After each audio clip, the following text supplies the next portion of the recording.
Assalamualaikum warahmatullahi wabarakatuh. Taklim rumah kita pada malam hari ini akan membacakan kitab Fikih Imam Syafi'i karya Profesor Dr. Wahbah Zuhaili rahimahullah.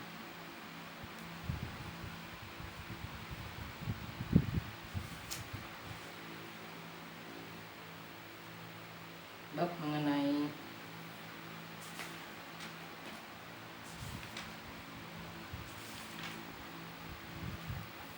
sholat khauf. Yang pertama, hukum sholat khauf. Khauf atau takut kebalikan dari aman. Hukum sholat khauf sama dengan sholat dalam keadaan aman. Sholat khauf diberlakukan pada tahun 6 Hijriah. Dalilnya yaitu firman Allah Azza wa Jalla, A'udzu billahi minasyaitonir rajim. Wa idza kuntu fihim wa aqamta lahumus sholata faltakun ta'ifatun minhum ma'aka walyakhudhu aslihatahum fa idza sajadu falyakunu min waraikum wal ta'ti ta'ifatun ukhra lam yusallu falyusallu ma'aka walyakhudhu hidrahum wa aslihatahum.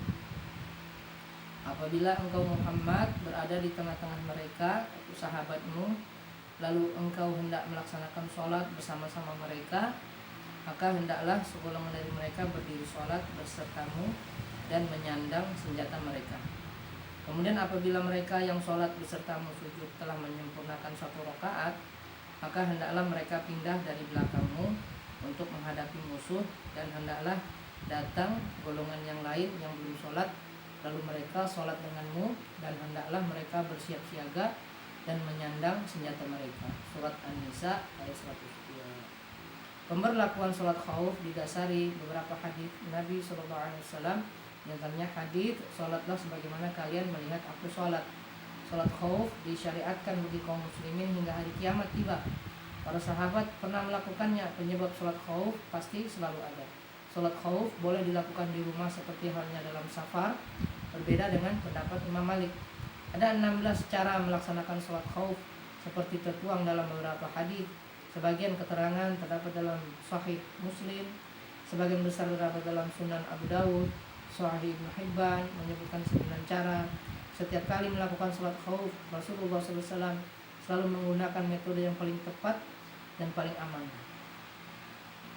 Imam Syafi'i rahimahullah memilih 3 cara sholat khauf yang akan dipaparkan di bawah ini, ditambah 1 cara lainnya. Macam-macam sholat khauf. Mazhab Syafi'i menyebutkan 4 cara sholat khauf sebagai berikut. Posisi musuh di arah kiblat. Yang pertama, imam membagi jamaah menjadi 2 shaf. Kedua, imam takbiratul ihram, diikuti seluruh jamaah, lalu lakukan seluruh rukun sholat bersama-sama sampai dengan i'tidal.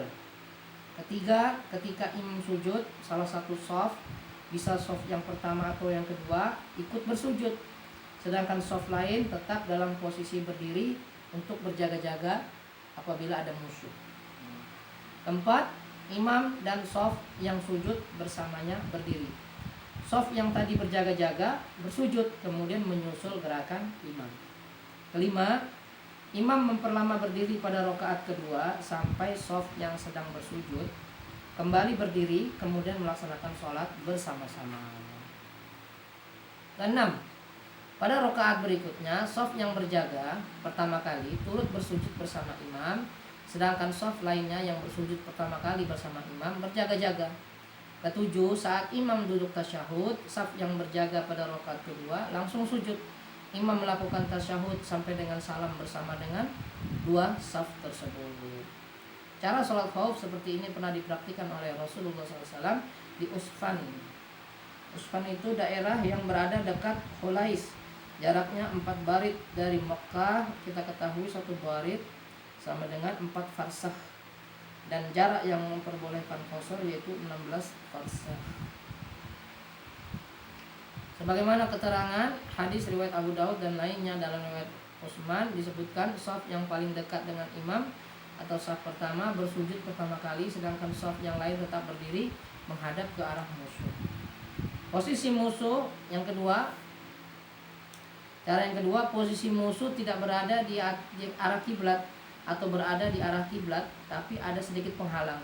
Pasukan muslimin berjumlah banyak namun mengkhawatirkan serangan musuh. Maka caranya yang pertama, imam membagi jamaah menjadi dua kelompok. Satu kelompok berdiri di arah musuh, kelompok lain berdiri di belakang imam. Masya Allah. Yang kedua, imam melaksanakan sholat bersama dua kelompok tersebut sebanyak 2 kali. 1 kali sholat untuk satu kelompok, baik sholat tersebut 2 rakaat, 3 rakaat atau 4 rakaat. Yang ketiga, kelompok pertama berjaga di arah musuh, sedangkan kelompok kedua sholat bersama imam sampai selesai. Setelah sholat, kelompok kedua berjaga di arah musuh, dan kelompok pertama bersama imam juga sampai selesai. Sholat yang kedua ini bagi imam hukumnya sunnah. Sholat khauf di atas pernah dilakukan oleh Rasulullah SAW di Batn Nakhl,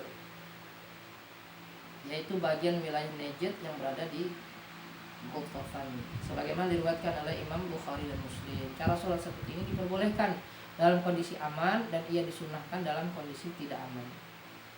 Yang ketiga, posisi musuh berada di arah selain kiblat atau menghadap arah kiblat namun ada penghalang. Maka cara yang pertama, imam membagi jamaah menjadi 2 kelompok seperti cara yang kedua. Kelompok pertama berjaga di arah musuh dan kelompok kedua sholat bersama imam. Kedua, imam melaksanakan sholat bersama kelompok kedua sebanyak 1 rakaat. Ketiga, ketika imam berdiri melakukan rakaat kedua, kelompok kedua bermurafaqah, berpisah dari imam dan menyempurnakan sholat sendiri-sendiri. Selesai mengucapkan salam, mereka langsung berjaga di arah musuh. Yang keempat, imam sunnah mempercepat rakaat pertama mengingat dalam kondisi genting konsentrasi mereka tidak menentu, dan kelompok pertama juga sunnah mempercepat rakaat kedua yang dilakukan sendiri-sendiri agar jemaah yang lain tidak terlalu lama menunggu. Kelima, kemudian kelompok yang kedua berjaga-jaga lebih dahulu datang dan langsung mengikuti sholat imam. Keenam, imam melaksanakan rakaat kedua bersama kelompok kedua. Ketika imam duduk tasyahud, mereka berdiri dan menyempurnakan rakaat kedua. Ketujuh, imam disunnahkan memperlama berdiri sampai kelompok yang lain menyusul dan menunggu mereka dalam tasyahud. Kedelapan, imam mengucapkan salam bersama dengan kelompok yang kedua. Kesembilan, praktik sholat khauf cara ketiga ini dalam sholat maghrib, yaitu imam sholat 2 rakaat dengan kelompok pertama dan 1 rakaat dengan kelompok kedua.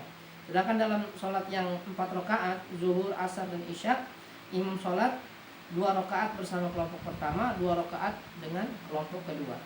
Ke-10, apabila imam membagi jamaah menjadi 4 kelompok, imam sholat bersama masing-masing kelompok 1 rakaat. Setiap kelompok bermufarokah dari imam untuk mengerjakan 3 rakaat, sisanya sendiri-sendiri. Imam menunggu setiap kelompok dalam 1 rakaat. Sholat khauf semacam ini pernah dilakukan oleh Rasulullah SAW di Zatur Riqa, sebagaimana riwayat Imam Bukhari dan Imam Muslim. Menurut pendapat yang ashah, cara sholat khauf di Zat Ar-Riqa lebih afdal daripada cara khauf di Batn Nakhl, untuk menghindari perbedaan pendapat para ulama tentang orang yang sholat fardu bermakmum pada orang yang sholat sunnah. Jadi selain itu, cara tersebut lebih cepat dan lebih adil bagi kedua kelompok. Cara sholat khauf di Zat Ar-Riqa juga lebih afdal daripada cara sholat khauf di Usfan. Berdasarkan ijma' tentang keabsahan sholat di Zat Ar-Riqa yang jumlah jamaahnya kurang dari jamaah sholat di Batn Nakhl dan Usfan, sholat khauf seperti di Zat Ar-Riqa disunnahkan ketika jumlah jamaah banyak. Jumlah banyaknya jamaah merupakan syarat kesunahan, bukan syaratnya syar. Demikianlah taklim kita. Semoga Allah SWT berikan kita kemudahan untuk mengamalkan dan menjalankan. Kita tutup dengan doa kifayah majelis. Subhanakallahumma wa bihamdika asyhadu an la ilaha illa anta astaghfiruka wa atubu ilaik. Assalamualaikum warahmatullahi wabarakatuh.